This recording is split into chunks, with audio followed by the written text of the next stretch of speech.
Today, we're going to talk about natural versus vaccine-related immunity. My name is Peter Gulick, and I'm a professor at Michigan State University, College of Osteopathic Medicine. So what I would like to do is, again, just kind of preface the talk by just saying that to determine natural versus vaccine-related immunity, especially to COVID virus, we have to understand a couple principles. Number one is the fact that we're dealing with a host that has many different variations, for instance. So we're talking about individuals that are older. We're talking about individuals that have immunocompromised states, be it an organ transplant or chemotherapy or biologic modifier. So all those factors will create an environment where both natural immunity as well as vaccine-related immunity may be influenced. And then we deal with the virus itself. And looking at COVID-19, we can very easily understand how the variants can affect both types of immunity as far as their response. So these are two factors that we'll kind of talk about as the talk proceeds. So what I would like to initially do is just talk in general about the anatomy of the immune system or the immunological response. And basically, when we're talking about that, we're dealing with two basic arms of the immune system, the innate immunity and then the adaptive immune system. So looking at the innate immunity, basically, this is just a non-specific response to any type of antigen, and in this case, COVID-19. But it's basically where the body just reacts to a foreign body. And the cells that are involved in this are macrophages, where they'll grab that antigen and chew it up into small pieces. The polymorphonuclear cell, natural killer cells, which many times will go intracellular after an antigen, and then the dendritic cells. And some of the chemicals that are produced by these cells are interferons as well as various cytokines. Now, the dendritic cell is kind of a very special cell because what it'll do is it'll take that antigen and it will process it to a form where then we get into the second arm of our immune system, the one that's more specific, called the adaptive immune system. So this part of the immune system usually responds about 8 or so days after the initial exposure to the antigen, and it's much more specific.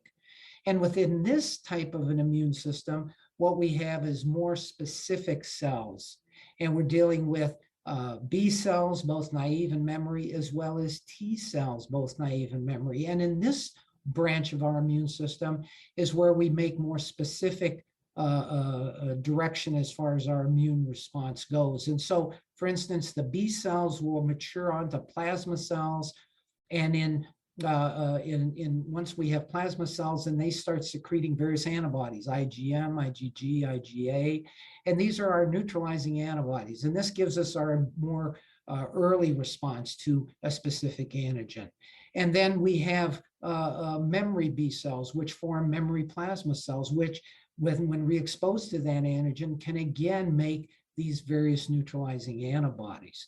We also have T cells, both naive and memory, and we have the CD4 cells and the CD8 cells, which again are cells that help to both process that antigen even more with the helper cells, as well as have the effector cells, the CD8 cells that can actually go intracellularly to kill off antigen that might be within the cells that might not be available for the neutralizing antibodies.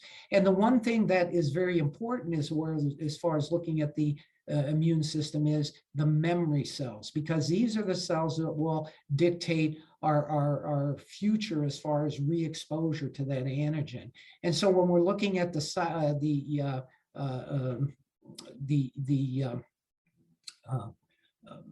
COVID virus, the COVID-19 virus, again, we're looking at various degrees of response with these immune systems. And there's evidence that the COVID virus, the COVID-19 virus, in very early or asymptomatic infection may only stimulate the innate immune system, where we get the innate immune system activated and able to control that virus without even getting into the adaptive immune system, or very little.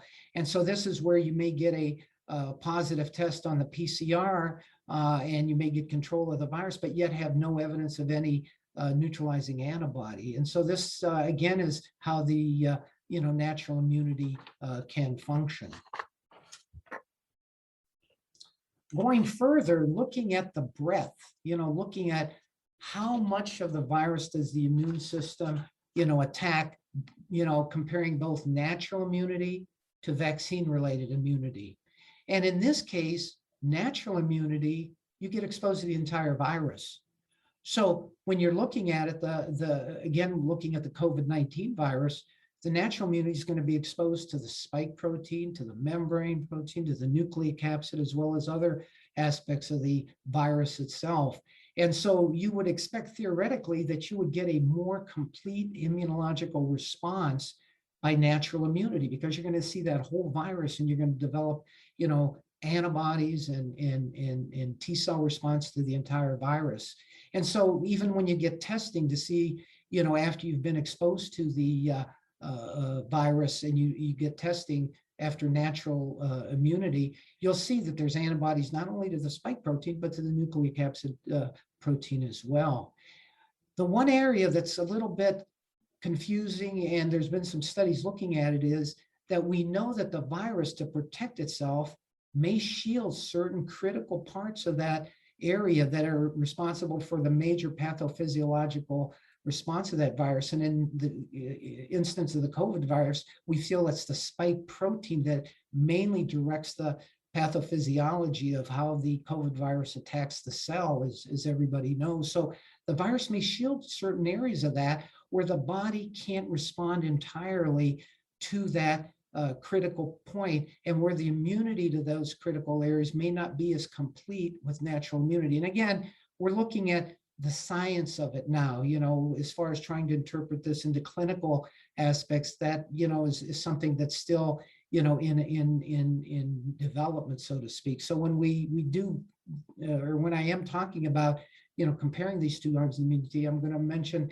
a lot of the scientific aspects of it, where they're doing, basic science research versus the actual clinical outcome of some of these areas as well. So that's one, way of looking at natural immunity and how it responds to the virus. And also with natural immunity, you got to remember, the natural immunity first is directed at the area where the virus first enters the body, and that's the respiratory tract.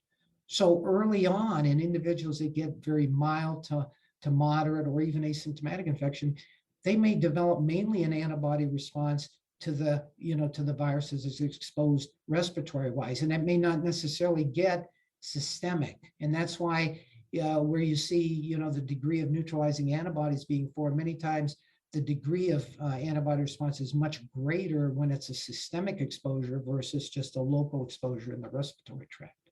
So let's now look at the, vaccine immunity to the or to the RNA vaccines. And as we know, basically the RNA, translates itself into the entire spike protein. So what the body gets exposed to with vaccine immunity, especially the RNA vaccines, is the spike protein only, but it's the entire spike protein. So the major areas of concern are the receptor binding domain, the terminal binding domain as well, and then the S2 portion of the spike protein, where there's other receptors on there as well. So where we're worried about, different modulation of the virus, where it may form a different variant, many of the mutations occur in that receptor binding domain site. And so having a vaccine that's very specific for that area may have some advantages in providing more protection and not having the virus shield itself, so to speak, from these pathophysiological areas. So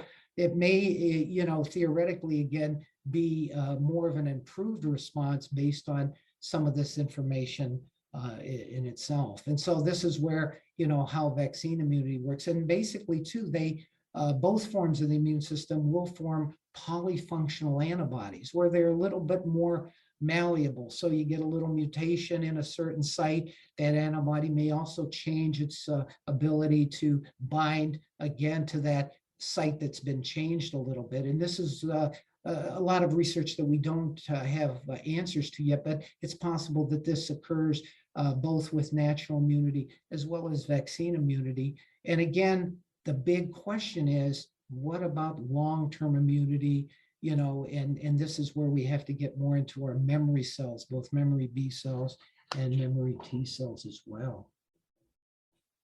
So now looking at another aspect of natural versus vaccine-related immunological response, what about the strength?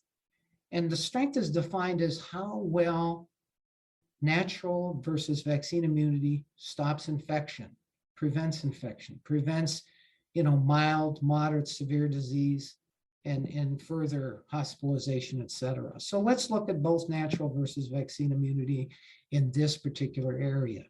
And again, looking at natural immunity, we get back to that preface about certain factors. How severe is the initial infection?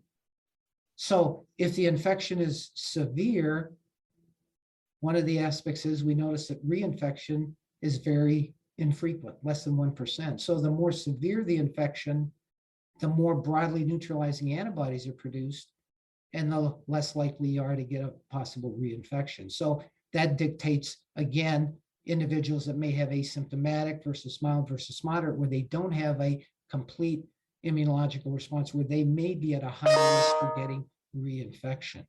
It also depends on the host, like I started off with.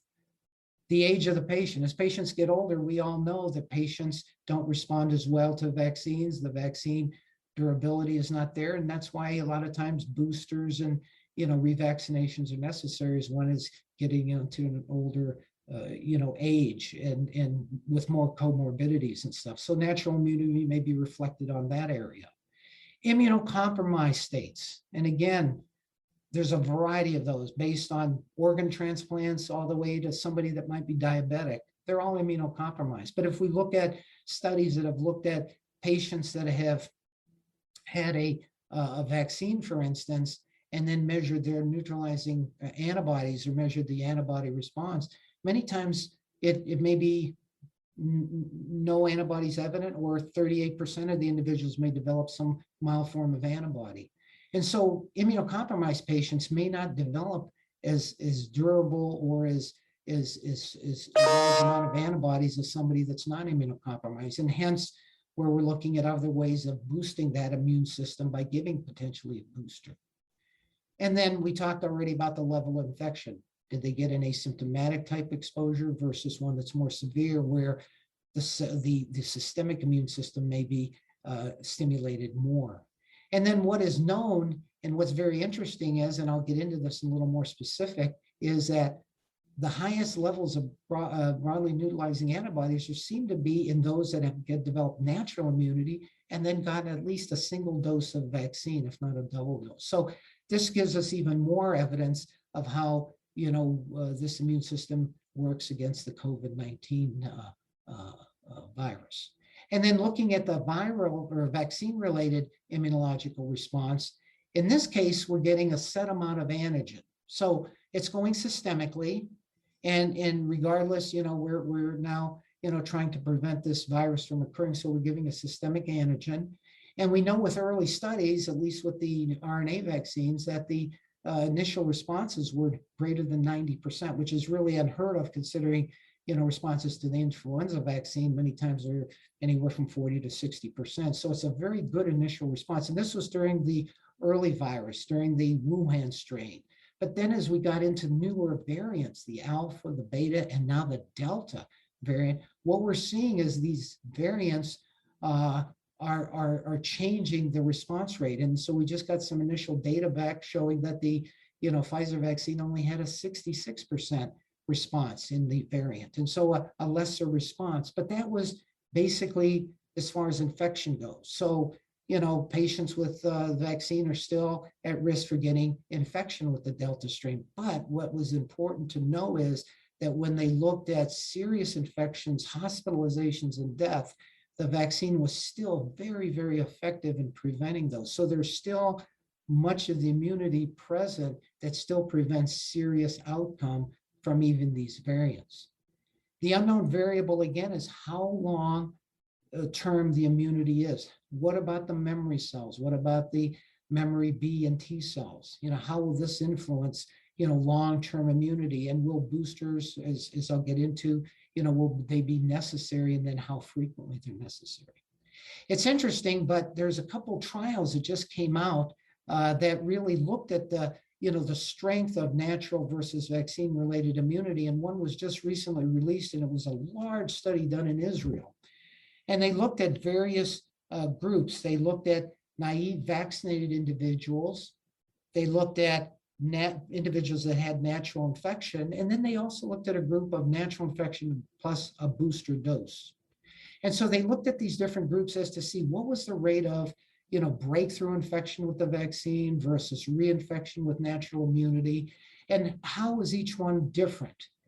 And what they did was they looked at a time span, during which the Delta variant came evident. So they looked at these various areas there, and it was a large study, and there was a lot of data, but I'll kind of summarize the results there. And what they found was that natural immunity conferred a longer,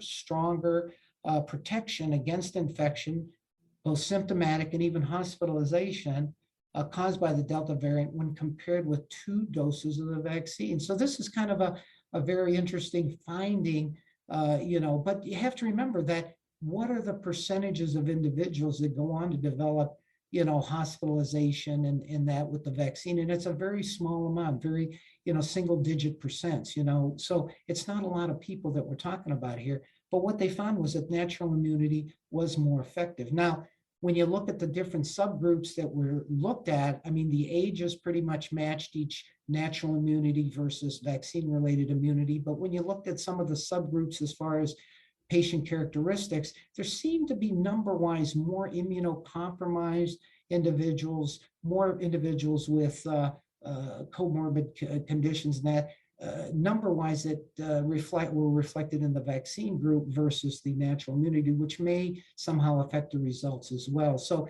this is something that, will have to be looked at in more detail, obviously. But then when they looked at also individuals with natural immunity versus ones with natural immunity plus the booster dose plus the extra dose of vaccine, they found that the ones with the extra dose vaccine had a much higher level of immunity compared to natural immunity. So that extra dose really did have an influence on, more high level or strength of the immune response. And there was another study done in Kentucky that again looked at the effectiveness of natural immunity versus natural immunity plus 1 additional dose of vaccine. And they came up with the same evidence that additional dose of vaccine really did have an influence on boosting the levels of broadly neutralizing antibodies in that group. So they both came up with the same conclusion as far as natural immunity plus additional dose. Now, when we're talking about this, we have to realize as well, natural immunity comes at the expense of getting infected with the virus. And we know that getting infected with the virus has some serious consequences to certain risk groups of individuals, older individuals, comorbid individuals, patients that, have immunocompromised states. And so we know that there can be a lot of comorbidity associated with getting natural infection. And we also know that there's a condition called the long hauler syndrome or the post-COVID syndrome, where patients will develop up to 30 to 60% long-term consequences of natural infection, myocarditis, lung complications, renal complications, the brain fog, and we're just learning more and more about this. What is the long-term consequences of this, and is it long-term or is there short-term? So we don't know. So this is one of the issues with natural infection when you're looking at this. So to advise individuals, well, natural infection may have an advantage over vaccine, so getting the virus may be better, but really you have to look at the whole picture, especially with the COVID virus and what the consequences can be there as well. So now let's look at duration. How long does protection last? Well, unfortunately, no one knows. I mean, with natural immunity, we know that the broadly neutralizing antibodies decline 6 to 12 months after, after you've developed it. And then reinfection may also occur But again, it's very rare and mild in most cases. And again, it depends on how much exposure you get to the viruses, how, durable those neutralizing antibodies are. If it's just a mild exposure, they may not last long. The memory cells may not be as durable versus somebody that has a more, a systemic response. And again, obviously the systemic response makes you sicker, but you may develop a higher level of broadly neutralizing antibodies, as well as a higher level of long-term protection. And then the variants as well. How do they affect the host factors, And then how do they affect people that are older, that are more immunosuppressed? These are all factors that will, obviously modify the durability. And then finally, the memory, B cells and T cells. How long will they be effective in providing, long-term immunity? I mean, when you compare various viruses like the chicken pox and the measles virus, we know that, getting natural infection can provide lifelong immunity, whereas viruses like influenza virus, for instance, it requires us getting a vaccine every year. So, where's the COVID virus in this mixture of various viruses, and how long will it provide us with this immunity? And it's something we really don't know. And then looking at vaccine-related immunity. And again, broadly neutralizing antibodies may last only 6 to 8 months, but it depends on the host, how old they are, how much immunosuppression they have, different factors such as that. So, and then the variants as well. As I just mentioned, early on, the Pfizer vaccine had a 90% response as far as, preventing infection as well as disease. And with the Delta variant, that reduced itself to 66%. But again, it still provided us with the more serious outcomes of serious disease, hospitalizations, and deaths.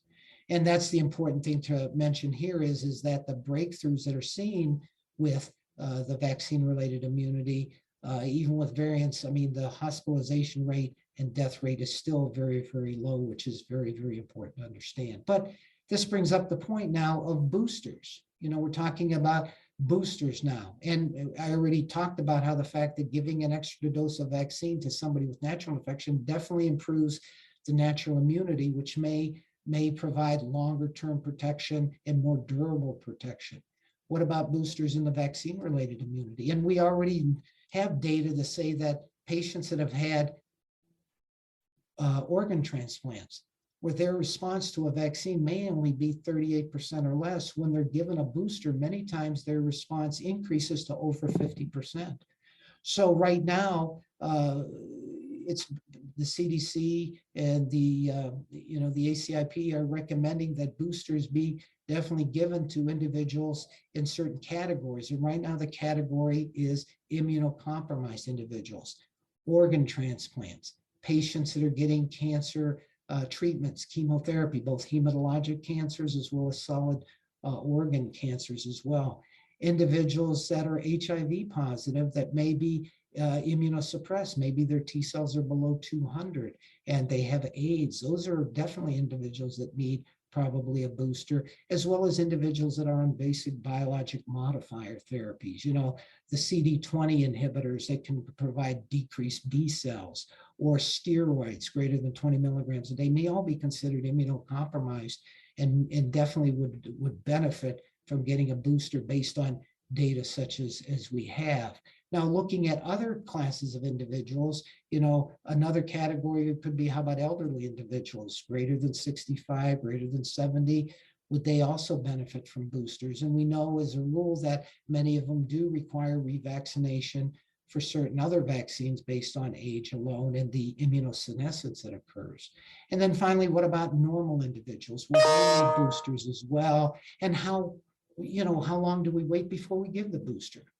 6 months, 8 months. One thing that was done in trials, and what was very interesting, was early on when they looked at giving the first dose of vaccine and then delaying the second dose for several months because they were trying to provide more initial doses for people. What they found was that after that, waiting those several months and giving the second dose, they had a very high stimulation of the immune system. And maybe this is by allowing the immune system to mature a little bit, to kind of get itself primed on the first dose of vaccine, so that when the second dose is given, it can release more immunological protection based on both memory and immediate types of B and T cells, rather than giving it too close together where maybe that response isn't. So maybe there's a theoretical advantage to, giving that booster to certain classes, but, waiting for that 6 to 8 months until, giving it. So these are all different factors that I think that one looks at when we're considering natural immunity versus vaccine immunity. And then looking at adverse effects. And again, I already talked about the fact that we have to remember with natural immunity, you have to get the infection. And we know that unvaccinated versus vaccinated individuals, there's no argument there that getting a vaccine or not being unvaccinated rather puts you at risk 4 times higher for getting an infection with the COVID virus, and especially with the new variants. And the risks of hospitalization are 25 times as high for an unvaccinated versus a vaccinated individual. So there's no argument that vaccines do protect us from getting, active infection. And can be critical based on the age, immunocompromised state, as well as now the variants that are being formed. Well, we're now seeing even younger people going into the hospital and having pretty serious outcomes. So we have to consider that when we're considering, adverse effects with natural infection. And then obviously patients that are older, immunocompromised, have worse outcomes. And then never forget the post-COVID syndrome. This is a condition we really don't have an answer to. Is it an autoimmune phenomenon? What is the problem? And what is the long-term complications here? And there was even something mentioned with President Biden about providing long-term disability for certain individuals that may have this post-COVID syndrome. So how serious is this condition really at? And can we protect ourselves from getting this by, getting vaccinated? And then finally, with vaccine-related immunity, we've heard about complications that have occurred. We've heard about the Pfizer vaccine, the myocarditis that have occurred, the thromboembolic complications that have occurred with the Janssen and Janssen vaccine, other, potential areas, but there's really been no real serious red flags as of yet. And again, no long-term issues seen at this time, although we're monitoring very, very closely. But when you compare myocarditis, thromboembolic disease, and other conditions, and you compare it with the vaccine versus with getting the virus itself, there's no question that getting the actual viral infection, those issues, the myocarditis, the thromboembolic, et cetera, are much, much higher as far as complications can go. And so we have to consider that when we're looking at adverse effects of both types of immunity, both natural versus vaccine-related immunity. And then finally, I wanted to end on this point, future issues. What we have to really develop in order to really be, kind of able to quantitate the immune system a little bit, rather than just saying, well, this person may have long-term immunity, this person may not, immunocompromised versus immunocompetent, boosters and how effective they are, and variants. It sounds like we need a measure of immunity. We need to be able to do some type of measurement of broadly neutralizing antibodies, and then correlate those different measurements with clinical consequences or clinical results, to be able to measure a certain titer of antibody, and then measuring it and relating it to a certain clinical outcome. I think that's what really will be necessary. We have antibody testing available, but that testing tells us of exposure. It doesn't tell us about immunity. So reading different articles and things, and hearing comments about, well, we'll just test the antibody, and if we have it, then that means we're immune. Really, you can't say that, because there's really been no